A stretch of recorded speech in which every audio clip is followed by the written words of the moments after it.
네, 안녕하세요. 오늘은 13강 하천지형 두 번째 시간 시작하도록 하겠습니다.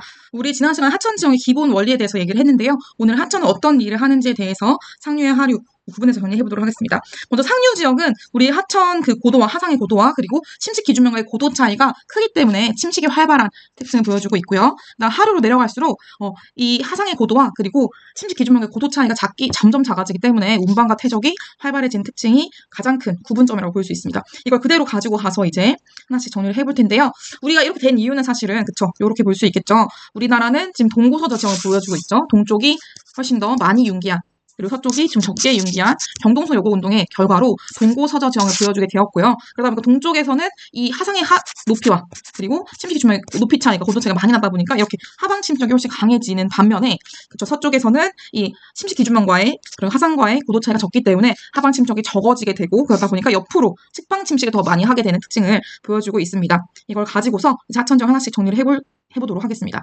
제가 이제 요 하천지형은 그림으로 정리를 합니다. 그런데 이제 하나씩 그림을 그리기가 어렵기 때문에 그림은 제가 다 그려왔고요. 우리 친구들에게도 다 나누어 주었죠. 그래서 이것을 하나씩 보면서 그림을 보면서 설명을 해드리도록 하겠습니다. 먼저 방금 설명한 것인데요. 하천의 상류부, 이거 하천이죠, 하천. 이렇게 하천이 도로록 흐르고 있는데 상류 부근은 이 침식 기준면과의 상류, 하상과의 고도차가 크다. 그렇기 때문에 하방 침식력이 강하다라는 걸 지금 표현을 한 것이고요. 반대로 하류 쪽으로 가면 갈수록 이 하상과 침식 기준면과 고도차가 적기 때문에 측방 침식이 우세하다. 이게 큰 원리입니다. 그래서 이걸 가지고서 이제 상류의 지형부터 정리를 해보도록 하겠습니다. 상류의 그 네 가지 지형을 정리해 볼 건데요. 첫 번째는 이제 감입공유하천입니다. 이 그자 뭐냐? 상감청자 할 때 감자예요. 그래서 밑으로 깊이 파고 들어간 것을 감입공유하천이라고 정리를 합니다.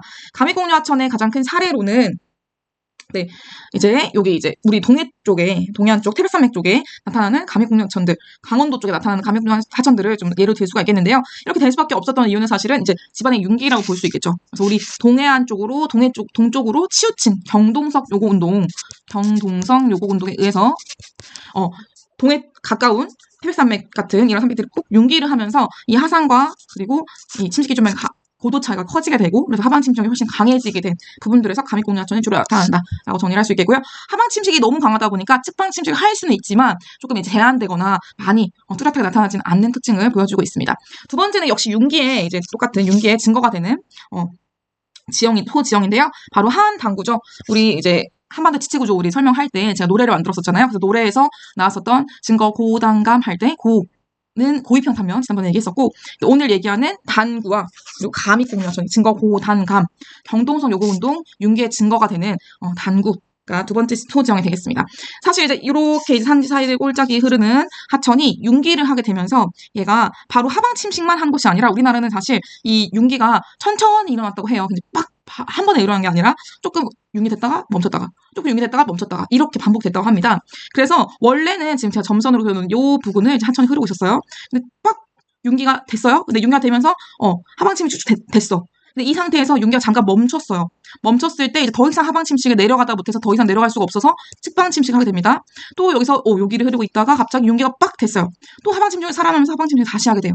그러다가 또 여기를 이제 흐르고 있는데 멈춘 거야, 융기가. 그래서 어떻게 하다가 막 지나가다가 또 이제 측방 침식도 하게 돼요. 또 융기가 뚝 일어나다 보니까 또 다시 하방 침식 하게 되는 거죠. 그래서 측방 침식, 하방 침식, 측방 침식, 하방 침식을 반복하면서 사실 현재 하천이 과거의 여기 위치에서 띵 내려와서 지금 요 자리를 가지게 되었다라는 뜻이 되겠고요. 그래서 이것은 융기가 천천히 일어나면서 멈추기도 하고 융기가 되기도 하고 멈추기도 하고 하는 과정 속에서 하방 침식과 측방 침식이 동시에 일어나면서 함께 일어나면서 만들어진 결과라고 볼 수가 있겠습니다. 그래서 과거에 하천이 흘렀던 곳인데 하상인데 지금은 약간 언덕처럼 보이는 평평한 이런 언덕이 나타나게 돼요. 그래서 이것을 뭐라고 하냐? 우리가 계단 모양의 지형 단구라고 얘기를 하고요. 계단 모양의 언덕. 그래서 계단 모양의 언덕, 그래서 단구라고 얘기하고 하천 근처에 있는 단구를 해안 단구 이렇게 얘기합니다. 해안 근처에 있으면은 해안 단구 이렇게 얘기해요. 이거 다음 시간에 얘기를 할 거고요. 현재 하천 위치 근처에서 이렇게 계단 모양처럼 평평하고 높은 계단 모양의 언덕 지형이 나타나면 여기 하안 단구구나라고 볼 수가 있습니다. 이 하안 단구는 사실 여기 하천이 옛날에 흘렀다는 것을 어떻게 알 수 있을까? 요거 중요합니다, 친구들. 하천이 흘렀다는 것을 알 수 있는 포인트가 있어요. 뭘까요? 맞습니다. 우리 수업 시간에 얘기했었던 둥근 자갈이게 되겠죠. 우리 하천 아래에서 더 오래오래 구를수록 자갈들이 원마도가 높아진다고 했죠. 그래서 둥글둥글한 자갈. 둥글둥글한 원마도가 높은 자갈이나 모래가 발견된다 하면 얘는 뭐야? 아, 얘는 하천 밑에 있었던 곳이구나 라는 것을 우리가 유추를 할 수가 있는 겁니다. 그래서 둥근 자갈을 발견했으면 확실하게 이건 하안장구다. 과거에 하상이 있었던 곳이다 라고 판단합니다. 그래서 이게 이제 힌트가 된다는 사실 기억해 주시면 감사하겠습니다. 그럼 세 번째 지형 넘어가 볼게요. 세 번째 지형은 침식분지인데요. 침식분지도 자주 나오는 지형이에요. 침식분지는 일단은 우리 중생대로 먼저 돌아가 보도록 할게요. 중생대 송대불 운동 때 송리변동, 대보조산 운동, 불국사 변동 때 특히 두 번째 대보조산 운동, 세 번째 불국사 변동 때 화강암이 관입했었다고 얘기했었죠. 화강암이라는 건 뭐였어? 지하 마그마 방에서 꿍꿍꿍꿍꿍 올라오던 마그마가 미처 지표 위로 폭발하지 못하고 분출하지 못하고 지하에서 그냥 그대로 굳은 것을 얘기했습니다. 화강암. 그래서 이것을 뭐라고 했어? 마그마 기원이긴 한데 화성암의 일종이긴 한데 그렇죠? 화성암 중에서도 지하에서 굳은 것이라고 해서 뭐라고 했어요? 얘를 심성암이라고 했습니다.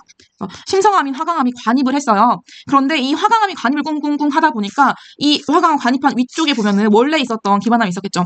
근데 이 원래 있었던 기반암에 계속 밑에서 뭐가 밀어 올리니까 균열이 생겼겠죠. 틈이 생겼습니다.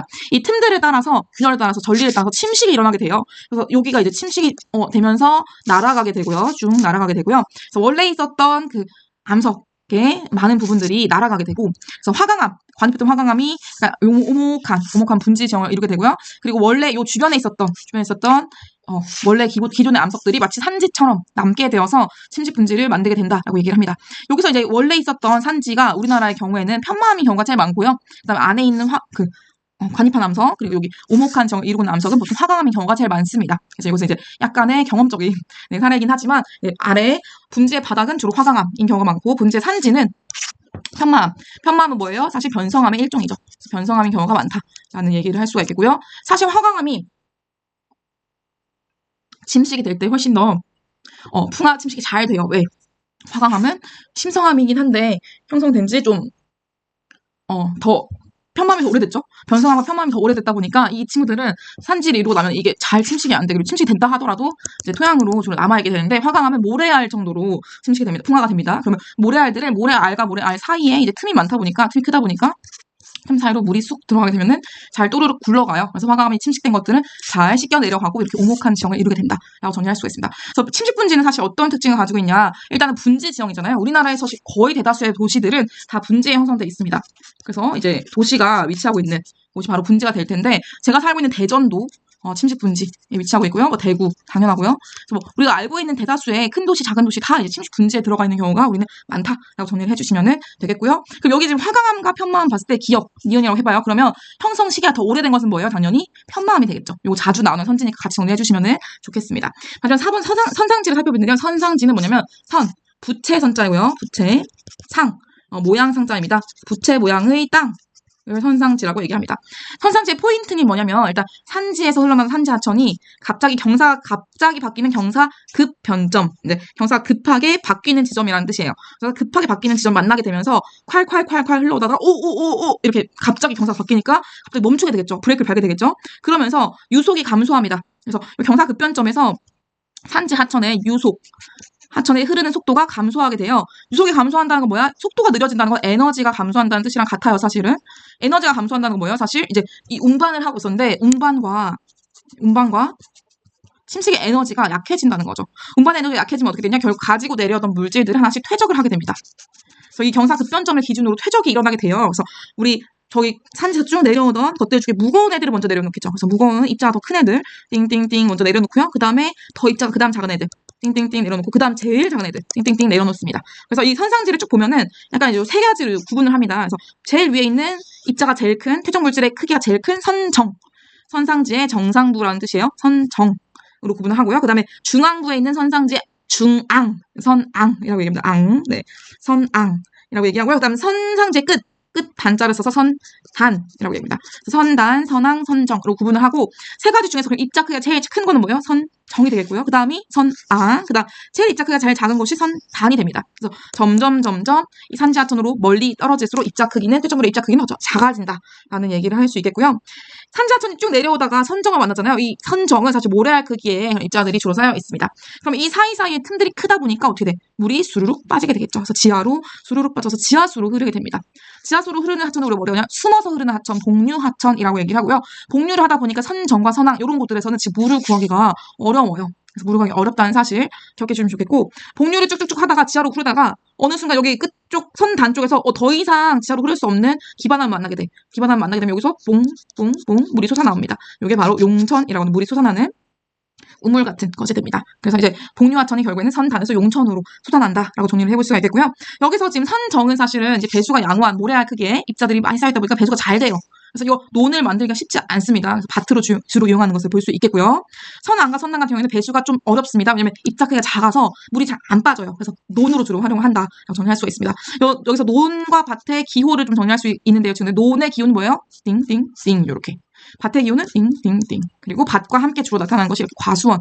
그래서 과수원과 밭 기호를 봐주시면 되겠고, 그다음 논 기호는 굉장히 과학적인 기호예요. 이렇게 띵 해서 낫으로 샥 뱄을 때, 벼를 뱄을 때 밑동을 그려놓은 겁니다. 이렇게 벼의 밑동. 그래서 논을 이렇게 그려놨다라고 정리를 해주시면 되겠습니다. 자, 여기까지 일단 우리가 하천지의 상류 지역, 감익공유하천, 하안당구, 침식분지, 선상지 다 정리했는데, 그럼 이제 하류로 넘어가도록 하겠습니다. 하천 지형의 하류 지형들을 살펴보도록 하겠습니다. 하류에는 크게 세 가지 지형이 있고요. 자유공유하천, 범람원, 삼각주 순서대로 살펴보도록 하겠습니다.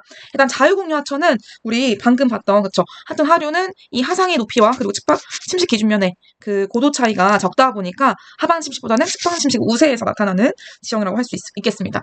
밑으로 침식해 내려가는 하방 침식력보다는 옆으로 침식하는 측방 침식이 강하기 때문인데요. 원래 모든 하천은 자연스럽게 공유를 하게 됩니다. 공유를 하는데 쭉 공유를 할 때 보통 에너지가 집중되는 구간이 생기기 마련이에요. 보시면 지금 이렇게 돌 때, 여러분도 친구들 보시면 우리 차를 타고서 코너를 돌 때 아마 이렇게 에너지가 쏠리는 경험을 해본 적이 있을 겁니다. 그래서 에너지 쏠리면서 지금 집중되는 여기 부분을 타격을 계속 하죠. 팅팅팅 계속 친다는 건 뭐야? 침식이 된다는 뜻이겠죠. 그래서 시간이 지나면서 요 에너지가 집중되는 부분을 중심으로 침식이 진행되게 됩니다. 그래서 지금 진행된 그림 보시면은 띵띵띵 공격사면 점점 침식이 돼요. 여기도 마찬가지로 침식이 되겠죠. 여기도 띵띵띵 그리고 여기도 띵띵띵띵 침식이 되다 보면은 어느 순간 이 공격사면과 공격사면이 서로 만나게 되면서 서로 이어지게 되는 이어지게 되는 경우가 생기게 됩니다. 이럴 때 이제 하천이 유로를 변동했다. 원래는 이렇게 흘렀지만 지금 이렇게 흐르는 하천이 유로를 변동했다라고 표현을 하게 되겠고요. 이렇게 하천이 유로 변동을 하고 나면은 흐르는 길을 바꾼 거죠. 유로 변동을 하고 나면 이제 원래 과거에 흘렀던 이 하천의 흔적이 구하도라는 옛날의 구하도로 남게 되겠고요. 이 구하도가 된다는 거는 일단 이 원래 흘렀던 하천의 흔적들이 다 말라버리게 되고 하천의 길이 말라버리게 되고 이제 육지가 되는 것을 얘기합니다. 그런데 구하도가 생기기 전에 먼저 만들어지는 게 우가코라는 지형이 만들어지게 돼요. 역시 소지형이 되겠고요. 유로변동 해고 나면은 봐봐요, 친구들. 이렇게 돌아가던 하천이 이제는 직진하게 됩니다. 직진한다는 건 이 방향을 따라서 이 길을 따라서 점점 더 밑으로 하상이 침식이 된다는 뜻이 되겠죠. 그렇다는 것은 원래 가던 길은 점점 이 현재 유로에 비해서 높아지는 길이 되겠고 더 이상 이 하천이 이렇게 높은 곳으로 가지는 않게 되겠죠. 그러다 보니까 과거에 하천이 흐를 때 물이 고였었던 부분, 과거에 좀 깊이 파였던 공격사면 그런 부분에는 이렇게 깊이 파였었던 곳들을 중심으로 물이 고이는 호수가 만들어지게 되겠고, 호수인데 이제 보면은 얘가 약간 소뿔 모양의 호수다 라면서 우가코라고 하는 호수가 만들어지게 됩니다. 우가코는 시간이 지나면 어떻게 될까요? 시간이 지날수록 점점 작아지게 되겠고요.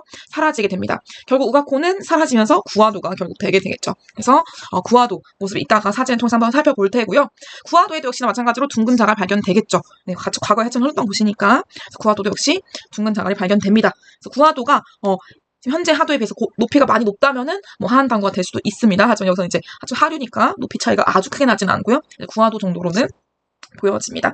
그다음 두 번째 범람원이라는 지형인데요. 범람원이라는 거는 범람해서 만들어진 평야를 얘기합니다. 범람원 어떻게 만들어지냐? 우리나라 하산 개수차가 엄청 크다 했죠. 하산 개수가 굉장히 크다는 거 뭐예요? 여름철에 하천의 물이 지금 현재는 요만큼이지만 요렇게 넘치면서 범람을 한다는 뜻이겠죠. 넘쳐 흐르는 걸 범람이라고 얘기하고요. 넘쳐 흐를 때 하천이 가지고 오던 물질들 중에서 더 큰 물질들, 입자가 큰 물질들이 먼저 하천 근처에 쌓이게 됩니다. 그래서 여기 띵띵띵 모래 같은 것들이 주로 쌓이게 되는 하천 주변의 지역을 우리가 자연스럽게 만들어진 제방, 뚝이죠, 뚝. 그래서 자연스럽게 만들어진 뚝, 자연제방이라고 얘기를 하고요. 모래는 어때요? 모래 사이사이에 입자 크기도 역시나 빈틈의 크기도 크다고 했죠. 빈물이 다시 왔을 때 수르륵 배수가 잘 됩니다. 배수가 양호하다는 특징을 가지게 되겠고, 배수가 양호하니까 어때요? 밭으로 이용하기가 훨씬 좋다. 그래서 요 기호 봐주실 수 있겠습니다. 역시나 이렇게 과수원 기호도 같이 나타날 수 있겠고요. 그 다음 반대로 이제 자연지방 바깥쪽, 더 뒤쪽으로는 더 가벼운 애들, 더 입자가 작은 애들이 띵띵띵띵 쌓이게 됩니다. 그래서 이것을 우리가 배후에 발달한 습지, 배후습지라고 얘기를 하고요. 배후습지는 입자가 작은 애들, 특히나 점토질 퇴적물들이 많이 쌓이게 됩니다. 점토질이라는 거는 여러분 만져본 적 있을지 모르겠어요. 친구들 굉장히 지점토처럼 점토는 어때? 굉장히 입자가 작아서 잘 만져지지 않는 정도로 입자가 굉장히 작습니다. 그러다 보니까 입자와 입자 사이도 어때? 틈도 작겠죠. 물이 쭉 오게 되면은 빈물이 빠지기가 쉽지가 않습니다. 배수가 잘 안 돼요. 그래서 배수가 안 될 때 하면 좋은 것이 있죠. 바로 논입니다. 논. 그래서 논 이 기호를 또 역시 기억해 주시면 좋겠습니다. 그래서 범람원은 이제 자연지방과 배후습지로 구분이 된다. 이렇게 정리를 할 수 있겠고요. 그러면 친구들 마을은 어디에 만들어질까? 마을은 어디에 위치하면 좋을까요? 당연히 자연제방입니다. 왜? 배후습지에 위치하면은 비가 오는 내내 잠기게 되겠죠. 배후습지는 마을이 입지하기에는 좋지 않아요. 그래서 자연제방이 충분히 큰 경우에는 자연제방에 마을이 입지하는 경우도 있고요. 아니면 배후에 있는 산기슭에 보통 마을이 입지한 모습들을 볼 수가 있습니다. 자연제방은 강을 따라서 쭉 높은 지형이다 보니까 여기 도로가 입지하는 경우도 많이 있어요. 그래서 마을이나 도로 또는 밭 이런 것들로 주로 이용이 된다라고 정리를 해주시면 되겠고요. 네, 맞습니다. 그래서 이렇게 이제 두 가지 지형을 정리를 해봤습니다. 세 번째 지형, 삼각주라는 지형인데요. 이제 하루의 마지막 지형이 되겠습니다. 삼각주는 그래서 삼각형의 어떤 모래가 쌓인 퇴적 지형을 얘기합니다. 그래서 하천의 하구에 주로 만들어지게 되는데요. 하천의 하구에서도 삼각주 중에서 제일 유명한 삼각주가 바로 낙동강 삼각주가 있습니다. 이따가 사진을 통해서 역시 볼 거고요. 하구에서 삼각주가 만들어지는 원인도 그 원리도 사실 우리 저 선상지의 원리랑 비슷해요. 왜냐면 하구에서 콸콸콸콸콸 하천물이 콸콸콸 내려오다가 갑자기 넓은 바다를 만나죠. 바다의 큰 수체를 만나면서 이 하천이 콸콸콸 내려오다가 갑자기 속도가 느려지게 돼요. 유속이 감소합니다. 유속이 감소한다는 건 뭐를 뜻한다 했어요? 에너지가 하천이 콸콸콸 가지고 내려오는 에너지가 줄어들게 되겠고요. 에너지가 줄어들면 어떻게? 가지고 내려오는 퇴적 물질들을 그대로 쌓아놓게 됩니다. 그래서 퇴적이 일어나게 됩니다. 그래서 하천의 하구에 유속이 감소하면서 퇴적 물질들이 쌓여서 만들어진 요런 형태의 퇴적 지형들을 삼각주라고 얘기하고 반드시 삼각형이 필요는 없어요. 그래서 우리 낙동강 삼각주는 이런 형태를 이루고 있습니다. 고구마들이 쌓여있는 것처럼 이렇게 이루고 있고요. 낙동강 삼각주 굉장히 커요. 그래서 이렇게 큰 하나의 덩어리 삼각주에는 여기서도 범람원이 나타날 수 있어요. 역시나. 왜냐면 삼각주, 우리 낙동강 삼각주에는 그 강서구라는 부산에 하나 구가 들어가 있어요. 그리고 김해국제공항도 들어가 있습니다. 그래서 굉장히 크기 때문에 이 하나의 삼각주 안에서도 하천이 이렇게 우리 낙동강, 이렇게 서낙동강, 동낙동강으로 분류가 되거든요. 나눠지거든요. 그래서 서낙동강, 동낙동강이 서로 이제 여름철 또 범람을 하면서 삼각주 내에도 자연지방과 배후습지로 구성이 될 수 있습니다. 그래서 이런 식으로 삼각주, 범람원 이런 소지형들이 별개로 나타나는 것이 아니라 함께 나타날 수도 있다라는 것을 같이 정리를 해두시면 좋을 것 같습니다. 그래서 여기서도 역시나 자연지방은 배수가 잘 되기 때문에 밭으로 이용이 되겠고요. 배후습지는 배수가 잘 안 되는 특성을 역시나 보이고 있다. 정리를 할 수가 있겠고요. 요즘에 낙동강 삼각주에는 요즘 또 이제 핫한 것이 뭐냐? 바로 에코델타시티라는 그 신도시를 짓고 있어요. 그래서 신도시가 또 하나 올라갈 정도로 정말 큰 낙동강 삼각주의 모습을 상상을 해보시면 좋겠고요. 제가 같이 사진을 보면서 설명하도록 하겠습니다. 일단 방금 우리 처음에 얘기했던 감익공유하천과 자유공유하천 사진입니다. 그래서 지형도를 통해서 지형도에서도 이렇게 구분을 할 수가 있어야 되겠고요, 친구들. 감익공유하천은 이런 식으로 주변에 등호선들이 굉장히 많아요. 예를 들면 뭐예요, 지금? 경사가 쭉 급한 사이에 그 옆에 하천이 흐르고 있다라는 것을 볼 수 있겠고요. 자유공유하천은 지금 등호선이 없죠. 그래서 평야 사이를 쭉 구불구불 흐르고 있는 자유공유하천임을 확인을 할 수가 있습니다. 그래서 뭐 문제에서는 나 이렇게 해놓고 가에 대한 설명으로 옳은 것은 나에 대한 설명으로 옳은 것은 선지를 구성할 수가 있겠죠. 그 다음에 감익공유하천 만들어지는 과정을 좀 보여주려고 제가 애니메이션 좀 넣어봤고요. 이렇게 동해의 지각의 확장에 따른 횡압력에 따라서 이제 우리나라 동쪽이 더 많이 윤기를 했잖아요. 윤기에 의해서 쭉 상승하면서 하천은 밑으로 침식해 나가면서 이렇게 하천 산지 사이를 흐르는 감익공유하천이 만들어졌다라고 간단하게 정리해볼 수가 있겠습니다. 그쵸? 네. 그리고 이제 우리나라에 사실 많이 있는데요. 그 중에서도 구하도를 제일 잘 보여주는 지형이 있어서 같이 가지고 왔고요. 우리 왕산암에도 많이 등장했던 청룡포 단종이 또 그쵸. 어디 감히 왕족을 능멸하는 게냐 하는 소리 질렀던 청룡포가 여기 위치하고 있고, 청룡포 바로 뒤쪽으로 우리가 잘 알려져 있는 구화도 중에 하나인 방절리 구화도가 위치하고 있습니다. 그래서 나중에 친구들 한번 영어를 가시면은 같이 봐주시면 좋을 것 같아요. 우리 지형을 공부하는 사람들, 지리를 공부하는 사람들 아니면 여기 잘 안 가줍니다. 그래서 청룡포 가면서 같이 바로 옆으로 방절리 구화도가 있으니까 같이 봐주시면 좋겠고요. 그래서 여기 보시면은 영월이 위치하고 있고요. 영월에서 지금 원래 이렇게 하천이 흐르고 있었는데 이렇게 흐르고 있었죠. 근데 여기가 띵 유로로 변동하면서 과거에 하천 흘렀던 부분, 여기가 바로 구화도가 된 모습을 지금 정확하게 확인할 수가 있죠. 그래서 구화도를 어떻게 활용하고 있나, 지금 보면은 평평하고 낮은 지역이다 보니까, 낮고 평평하다 그런 곳이다 보니까 이렇게 도로로 활용하고 있는 모습들을 확인할 수 있겠고, 뭐 논밭으로 활용하기도 합니다. 그리고 지금 도로가 지금 쭉 뻗어 있는 모습들을 지금 확인할 수가 있죠. 그래서 청룡포 가는 길에 구화도 모습을 봐주시면 좋겠고요. 얘는 사실 위에서 내려다보는 게 더 좋기 때문에 좀 이렇게 조망할 수 있는 곳을 찾아서 보시면은 더 잘 보일 것 같습니다. 그리고 우리 상류에서 나타나는 지형인 하안당구 모습을 지금 지형도로 또 확인할 수 있는데요. 하안당구 어디에 있을까? 지금 보시면 하안당구가 바로, 그쵸, 하안당구가 여기입니다. 여기입니다. 그래서 우리 금강이 이렇게 흐르면서 얘가 유로를 변동하면서 지금 띵띵띵 내려가면서 과거에 하천했던 곳들을 지금 조금 높은 곳에 위치하고 있고, 현재 금강이 이렇게 흐르고 있구나라는 것을 볼 수가 있습니다. 그래서 지금 고도가 하나, 등고선이 띵 있죠. 그래서 요 금강이 흐르고 있는 곳과는 등고선 한 10m는 차이가 난다, 지금 라는 것을 볼 수 있겠고요. 높은 곳에 평평하게 위치하고 있다. 그래서 평평한데 여기는 지금 보니까 과수원, 논밭이 다 섞여 있어요. 그래서 그런 것들을 확인할 수 있겠고, 여기도 마찬가지로 한다는 거 되겠죠. 그래서 역시 강이 흐르고 있고 바로 옆에 등고선 하나가 띵 있는 거 봤을 때 좀 더 고도가 높다. 그래서 얘는 하천이 범람을 하더라도 많이 이제 침수 위험이 좀 덜한 지역임을 확인을 할 수가 있겠습니다. 그래서 신장의 하안당구, 중국 같은 경우에는 굉장히 대지형들이 잘 나타나요. 중국, 미국 이런 것들 이제 대륙이죠, 대륙. 큰 대륙의 스케일이다 보니까 특히 대륙의 스케일의 지형이 잘 나타납니다. 그래서 정확하게 띵띵띵 이렇게 계단 모양의 당구가 잘 나타나지만 우리나라에 이렇게 나타나지는 않습니다. 우리나라의 당구는 이렇게 약간 이제 강보다는 조금 높은 곳에 이렇게 아트막하게 평평한 지역이 펼쳐져 있는 모습으로 나타나게 되겠고요. 마찬가지로 그쵸, 이렇게 평평하게 약간 높은, 그래서 현재 하천이 흐르는 곳과는 약간 높은 그런 지역에 넓고 평평한 지역이 나타난다. 아, 여기 당구구나. 그리고 지금 봐보면은 옆에는 산지가 있죠. 산지와 크게 다르게 넓고 평평한 지역이 고도가 조금 높게, 현재 강의 고도보다는 조금 높게 나타난다 하면 이게 당구구나 라고 판단하시면 되겠습니다. 역시 마찬가지고요. 제가 이렇게 파 내려가면서 단구가 된 모습들, 과거에 하천 흘렀던 곳들이 단구가 되는 모습들을 지켜볼 수가 있겠습니다. 네. 그리고 얘는 이제 침식분지 형성 과정을 보여주는 그림인데요.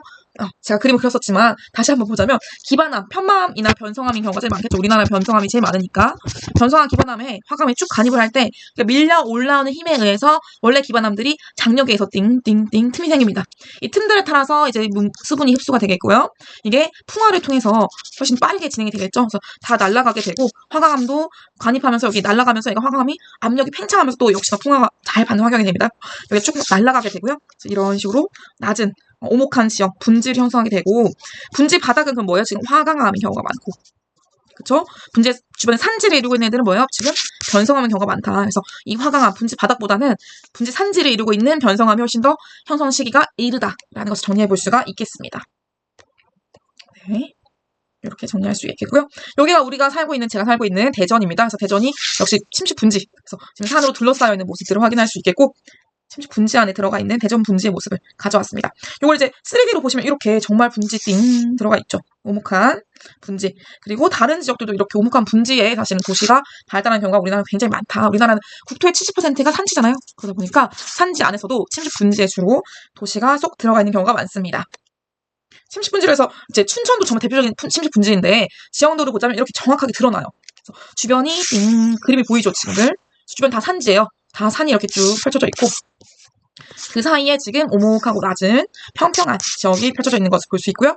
낮은 지역이니까 어때요? 여기도 강이 흘러들겠죠? 강이 보통은 이 분지 사이를 흘러 지나가는 것을 볼 수가 있습니다. 그래서 이런 춘천 분지의 모습을 지금 확인을 했습니다. 그리고 제일 유명한 분지, 우리나라의 가장 유명한 침식 분지입니다.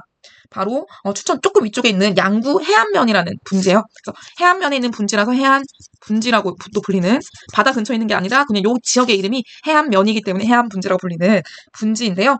여기 해안 분지에 그 별명이 있어요. 해안 펀치볼이라고 적혀 있죠.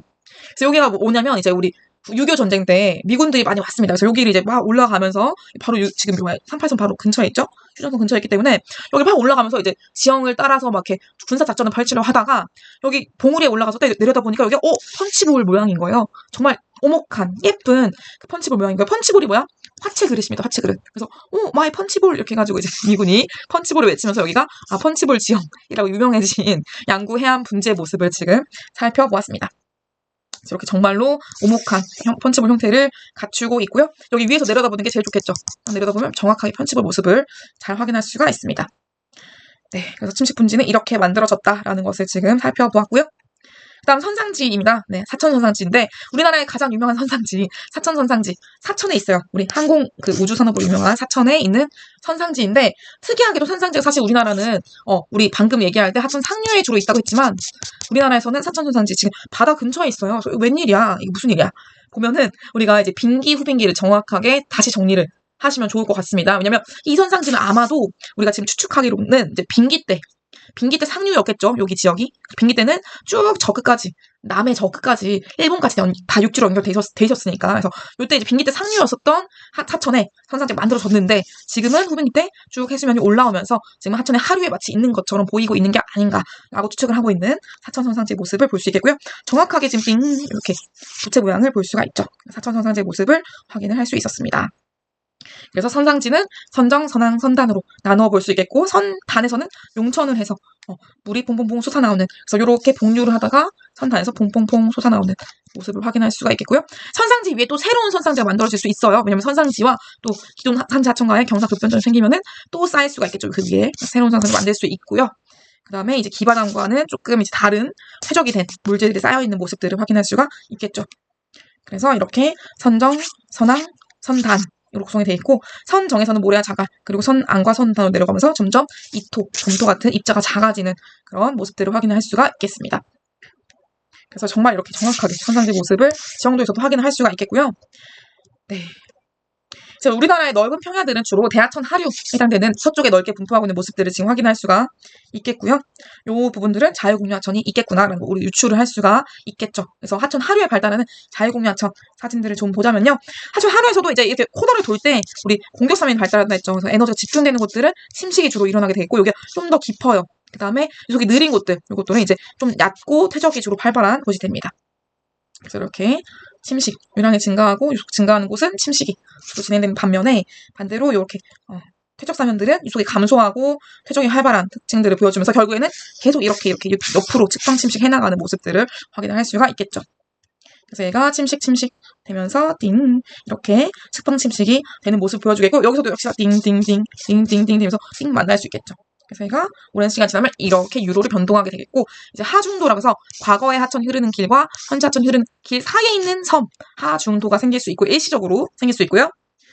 여기 중간 부분이 점점 높아지면서 마르게 되면은 얘가 결국에는 구화도가 됩니다. 그래서 여기 구화도가 되고 여기 남아있는 이게 뭐예요? 우가코가 되겠죠. 우가코와 구화도. 우가코는 점점 시간이 갈수록 말라지면서 역시나 쭉 구화도가 더 길게 만들어질 수가 있겠죠. 그래서 여기서 하중도와 우가코, 구화도 모습들을 다 확인할 수가 있겠고요. 여기서도 확인할 수 있겠죠, 친구들? 찾아보시면 됩니다. 다음 범람원의 사진인데요. 범람원 모식도를 보여줍니다. 그래서 홍수 때는 우리나라는 이렇게 다 하곡이 다 차버려요. 다 범람이 다 돼버리다 보니까 우리 홍수 지나가고 나면은 여름철에 엉망이 돼 있죠. 막 오만 쓰레기 다 쌓여있고 그런 모습들을 떠올려 보시면 됩니다. 역시나 이제 더 입자가 큰 입자들은 근처에 자연조망으로 막 쌓이게 되겠고요. 더 입자가 작은 애들은 저 멀리까지 쌓여서 배후습지를 이루게 되는 모습들을 상상해 보시면 됩니다. 그래서 이렇게 만들어진 게 범람원이 되겠고요. 범람원에 보시면 이제 이렇게 그 지형도에서도 볼 수가 있어요. 그래서 보시면 강 바로 근처에 밭이 주로 있죠. 이게 뭐예요? 다 자연재방이 되겠고요. 그다음 또 멀리 쭉 늪과 지금 습이 논이 있어요. 이거 뭐예요? 배후습지가 되겠죠. 그래서 자연재방 배후습지를 정확하게 확인할 수가 있습니다. 그래서 마찬가지로 확인할 수가 있겠고요, 친구들. 지형도를 잘 보는 연습을 해보시면 좋을 것 같습니다. 그래서 여기서는 이제 이렇게 자연재방과 배후습지, 그다음에 자연재방과 배후습지 이렇게. 그래서 자연재방 작은 경우에는 이렇게 작은 도로로 활용하기도 하고요. 큰 경우에는 마을이 있지 않은 경우도 있다. 그래서 그렇게 정리를 해주시면 되겠습니다. 이게 바로 삼각주입니다. 삼각주. 이렇게 이제 선상지가 만들어지는 과정과 비슷하게 하천 하구에서 바다를 만나면서 큰 수체를 만나면서 유속이 감소해서 만들어지는 퇴적지형이 되겠죠. 그래서 여기 낙동강 삼각주가 되어 있고요. 낙동강 삼각주 이렇게 큽니다. 그래서 여기에 정말 이렇게 김해국제공항도 들어가 있고 명지 신도시, 신도시랑 에코 델타시티 요즘에 요 정도의 위치를 하고 있어요. 많이 짓고 있습니다. 지금 현재. 그래서 정말로 큰 강서구가 들어가 있는 굉장히 큰 삼각주가 되겠습니다. 네, 그래서 거진 다 살펴본 것 같아요. 그래서 이제 우리나라의 하천들은 굉장히 많이 직강화를 했다 보여주고 있는 사진이 되겠고, 우리나라는 이 하상기에서 너무 크다 보니까 댐을 건설하지 않을 수 없었다. 그래서 댐을 건설해서 물을 더 잘 활용할 수 있는 방법들을, 치수의 방법들을 고민을 많이 했었다. 정리를 해볼 수가 있겠습니다. 그래서 이제 하천 지형을 이렇게 정리를 해봤는데요. 친구들, 중요한 것은 문제를 많이 풀어보면서 내용들을 다시 한번 복습하면서 익히시는 게 중요합니다. 그럼 정리를 잘 해보시고 다음 내용에 또 만나 뵙도록 하겠습니다. 고생하셨습니다. 감사합니다.